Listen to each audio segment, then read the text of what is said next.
Bismillahirrahmanirrahim. Assalamualaikum warahmatullahi wabarakatuh. Sebenarnya pemicu utamanya orang sakit itu bukan persoalan lingkungan atau polusi ya, kecuali kalau dia minum racun. Nah ini beda ya, karena yang diminum itu ya sudah menyebabkan penyakit umum yang seperti batuk, pilek, pusing. Ada sebagian orang ini menganggap karena polusi. Ini bukan karena polusi ya.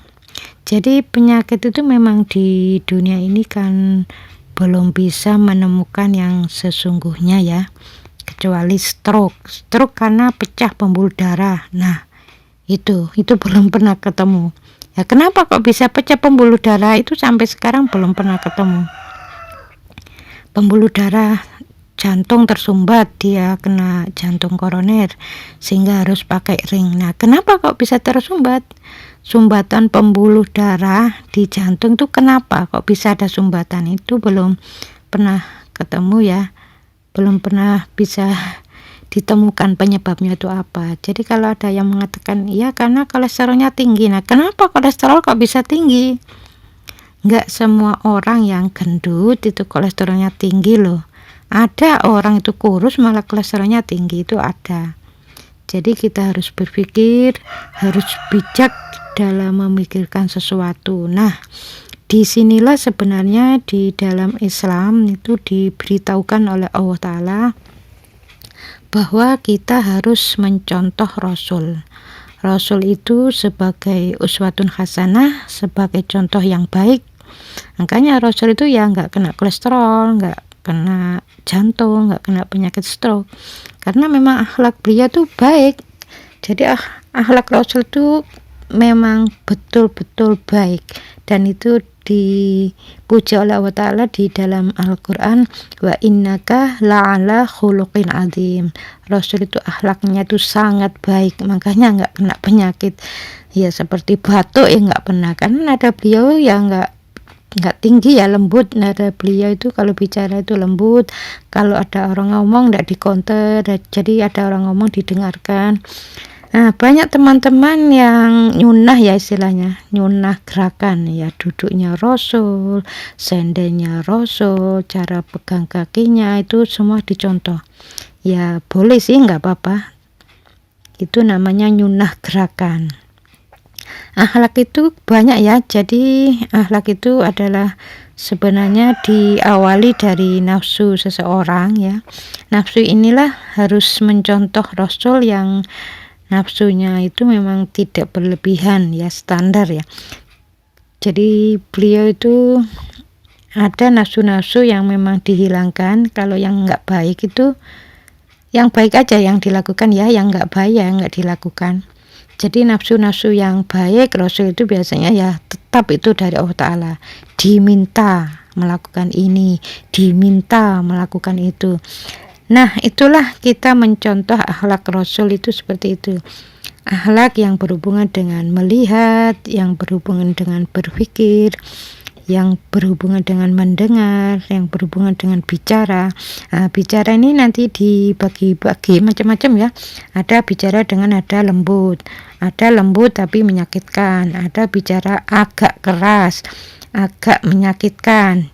Jadi agak keras tapi nggak menyakitkan, itu ada. Sebenarnya nggak menyakitkan tapi teriak-teriak, kami dari suku ini nggak bisa ngomong lembut ya, misalnya ada orang seperti itu ya. Allah itu menyuruh ya, sudah menyuruh kita ini lembut dalam segala urusan.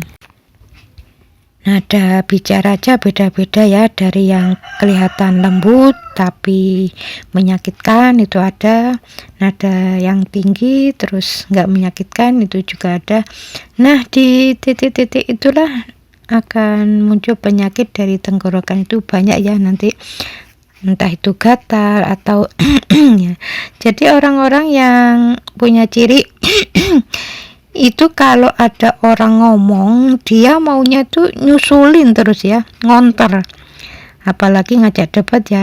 Jadi dia itu kalau ada orang ngomong ikutan ngomong ya, biasanya ya seperti itu ya yang selama ini saya amati. Makanya bertahun-tahun ya dikira orang ya itu kebiasaan, ya itu bukan kebiasaan, ya memang ada sesuatu di daerah tenggorokannya itu, memang ada cairan katanya seperti itu.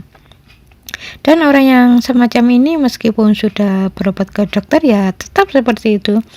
Itu bentuk peringatan dari Allah Ta'ala agar bicaranya itu jangan seperti itu. Jadi kalau ada orang bicara, dengarkan baik-baik, ya siapa tahu bicaranya itu malah nasihat yang baik baginya, kan gitu. Tapi orang-orang yang merasa pintar itu kadang-kadang ya sering melakukan seperti itu. Jadi kalau ada orang ngomong itu dikonter aja ya. Nah, makanya orang itu ya akhirnya akan dimunculkan lendir-lendir di daerah situ. Jadi di daerah tenggorokan itu meradang ya, meradang dan mengeluarkan sesuatu cairan ya, karena terinfeksi ya. Ya karena keluarnya cairan itu kan karena panas ya. Mengapa kok keluar cairan ya? Karena orang itu memang hobinya ngonter omongan orang. Jadi malah sekarang kalau pingin nggak lagi tenang. Jadi kalau ada orang ngomong harus didengarkan ya, tenang, santai, nggak pingin ngomong secara frontal. Insya Allah hilang kok.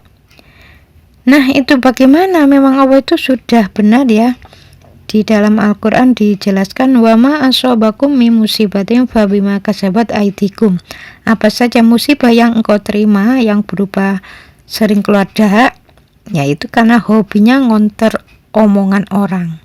Jadi kalau sudah tahu ilmunya, mulai sekarang kalau ada orang bicara harus didengarkan. Ya siapa tahu dari bicaranya itu manfaat baginya, kan gitu. Untuk yang gatal tenggorokan itu biasanya pingin ngomong dengan pasangan tapi terkendala ya, nggak berani, sehingga yang mau diomongkan itu ya terkunci. Jadi keinginannya pingin ngomong dengan pasangan itu sangat kuat tapi nggak keluar dan akhirnya jengkel. Nah itulah yang menyebabkan gatal. Jadi kalau sudah tahu ilmunya seperti ini, kalau pingin ngomong dengan pasangan ya ngomong aja, nggak usah takut ya.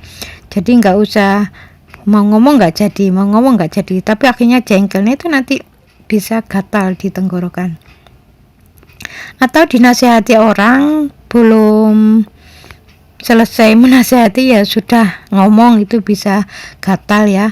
Awalnya memang dari gatal, tapi kalau terus menerus melakukan seperti itu, kalau ada orang ngomong langsung dikonter, nanti bisa keluar lendir ya.